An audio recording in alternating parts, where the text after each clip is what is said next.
بزرگان محترم اور برادران عزیز، السلام علیکم ورحمۃ اللہ تعالی وبرکاتہ۔ اللہ تبارک و تعالی نے رمضان کی نعمت ہمیں عطا فرمائی ہوئی ہے، اور رمضان کے دن تیزی سے گزر رہے ہیں۔ آدھا مہینہ تو گزر ہی گیا۔ اللہ تبارک و تعالی جو باقی ایام ہیں ان سے فائدہ اٹھانے کی توفیق عطا فرمائے۔ خاص طور پر آخری عشرہ آنے والا ہے انشاءاللہ 4 دن کے بعد، جو پورے رمضان کا عطر ہے۔ اللہ تبارک و تعالی اس سے بھی صحیح فائدہ اٹھانے کی توفیق عطا فرمائے۔ ایک بات جو پچھلے جمعہ میں نے شروع کی تھی، وہ حضور نبی کریم سرور دو عالم صلی اللہ علیہ وسلم کا ایک ارشاد تھا۔ رمضان سے ایک دن پہلے آپ نے خطبہ دیا تھا، اور اس میں خطبے میں رمضان المبارک کے فضائل بھی بیان فرمائے تھے اور اس کی خصوصیات بھی بیان فرمائی تھی۔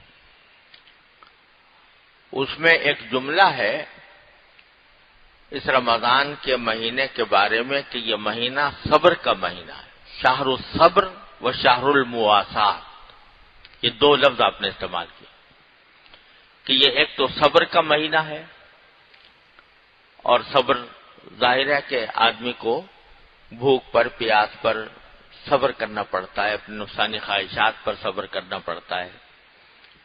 تو اللہ تبارک و تعالی اس میں صبر کی تربیت عطا فرماتے ہیں بندوں کو، اور صبر بڑی عظیم چیز ہے جس کے اوپر اللہ تعالیٰ کی طرف سے بے حساب اجر کا وعدہ فرمایا گیا ہے۔ تو ایک تو فرمایا تھا کہ صبر کا مہینہ ہے، اور دوسرے فرمایا تھا کہ مواسات کا مہینہ۔ مواسات کے معنی عربی زبان میں ہوتے ہیں غم خاری، ہمدردی، ایک دوسرے کے ساتھ ہمدردی کا برتاؤ کرنا، اس کو مواسات کہتے ہیں۔ تو رمضان کے مہینوں کو خاص طور پر نبی کریم صلی اللہ علیہ وسلم نے مواسات کا مہینہ قرار دیا، یعنی اس میں جس طرح صبر کی تربیت ہو رہی ہے کہ اپنی نفسانی خواہشات پر انسان قابو پائے، اسی طرح اس کی تربیت بھی دی جا رہی ہے کہ لوگ آپس میں ایک دوسرے کی ہمدردی سے کام لیں، ہمدردی سے پیش آئیں۔ اور اس کی کچھ تھوڑی سی تفصیل بھی آپ نے اس خطبے میں یہ بیان فرمائی تھی کہ اس مہینے کے اندر چونکہ یہ غمخواری اور ہمدردی کا مہینہ ہے، اس لیے اپنے ملازم سے کام کو ذرا ہلکا کر دو۔ اگرچہ وہ تمہارا ملازم ہے اور ملازم ہونے کی حیثیت سے جو معاہدے کے مطابق آپ اس سے کام لینا ہے وہ آپ لے سکتے ہیں، لیکن کوشش کرو کہ اس مہینے کے اندر اس کے اوپر تخفیف کر دو، ہلکا کر دو۔ ملازم کے ساتھ یہ ہمدردی کا معاملہ کرو کہ اس کے اوپر زیادہ سخت کام نہ ڈالو رمضان کے مہینے میں۔ اور یہ بھی فرمایا کہ اگر کوئی شخص اپنے ملازم سے تخفیف سے کام لے گا، یعنی اس کے کام کو ہلکا کر دے گا، تو اللہ تبارک و تعالی آخرت میں اس کے حساب و کتاب کو اور اس کے منازل کو بھی ہلکا کر دے گا۔ یہ اللہ تبارک و تعالی نے اس کے اوپر فضیلت رکھی ہے تخفیف کرنے کی۔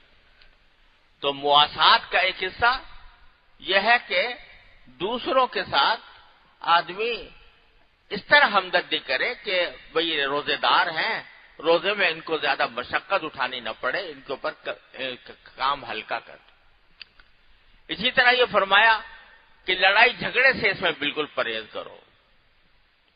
اگر کوئی شخص تمہارے ساتھ لڑائی جھگڑا کرنے لگے تو کہہ دو بھائی میرا تو روزہ ہے، تو میں لڑائی جھگڑا نہیں کرنا چاہتا۔ یعنی اپنا حق بھی ہے۔ کوئی خاص شخص بلا وجہ خامخواہ آپ کے اوپر غصہ ہو رہا ہے تو کوئی تک تو نہیں ہے اس کے غصہ ہونے کا، کوئی وجہ نہیں ہے، خامخواہ غصے کا اظہار کر رہا ہے۔ تو آدمی کا دل تو چاہتا ہے کہ میں اینٹ کا جواب پتھر سے دوں، تو لیکن اس کا جواب دینے کو دل چاہتا ہے، لیکن مواسات کا، صبر کا بھی مہینہ ہے، مواسات کا بھی مہینہ ہے، لہذا اپنے نفس پر قابو پا کر اس کی لڑائی کو کہہ دو کہ بھئی میرا تو روزہ ہے، تو میں تمہارے ساتھ بحث نہیں کر سکتا، تمہارے ساتھ میں لڑائی نہیں کر سکتا، کیونکہ مواسات کا، صبر کا اور مواسات کا مہینہ۔ اسی طرح یہ فرمایا اسی خطبے کے اندر کہ اگر کسی شخص کو، کوئی شخص کسی دوسرے کو افطار کرا دے تو اللہ تبارک و تعالی اس کے فضل، اپنے فضل و کرم سے اس کو ایسی شربت پلائیں گے آخرت میں کہ جس کے بعد اس کو کبھی پیاس کی شدت محسوس نہیں ہوگی۔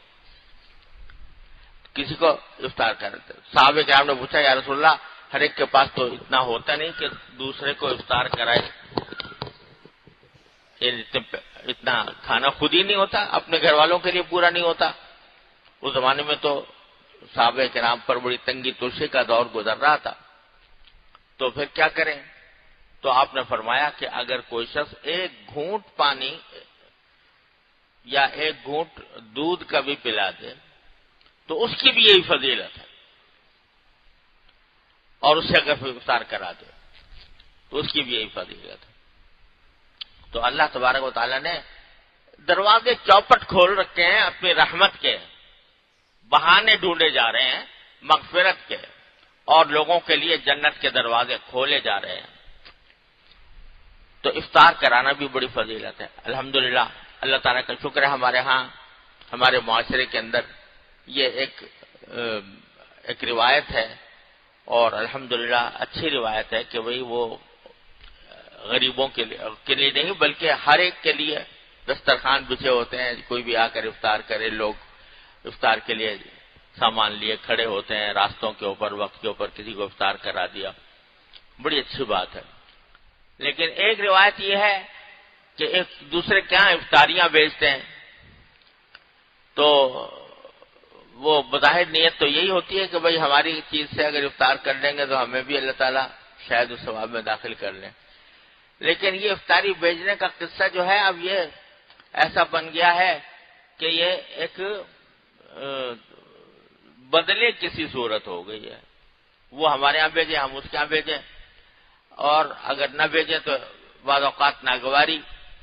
تو یہ اس طرح کی صورت نہیں کرنی چاہیے، بلکہ اس کو